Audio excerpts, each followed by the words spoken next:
कर्तव्यं दैवमान्हिकम्। कौसल्या सुप्रजा राम पूर्वा सन्ध्या प्रवर्तते। उत्तिष्ठ नरशार्दूल कर्तव्यं दैवमान्हिकम्। उत्तिष्ठोत्तिष्ठ गोविन्द उत्तिष्ठ गरुडध्वज।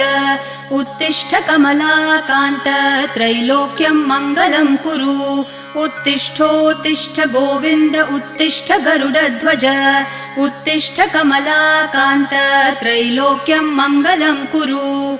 मातः समस्त जगतां मधुकैटभारेः वक्षो विहारिणि मनोहर दिव्यमूर्ते। श्रीस्वामिनि श्रितजनप्रिय दानशीले श्रीवेङ्कटेश दयिते तव सुप्रभातम्। मातः समस्त जगतां मधुकैटभारेः वक्षो विहारिणि मनोहर दिव्यमूर्ते।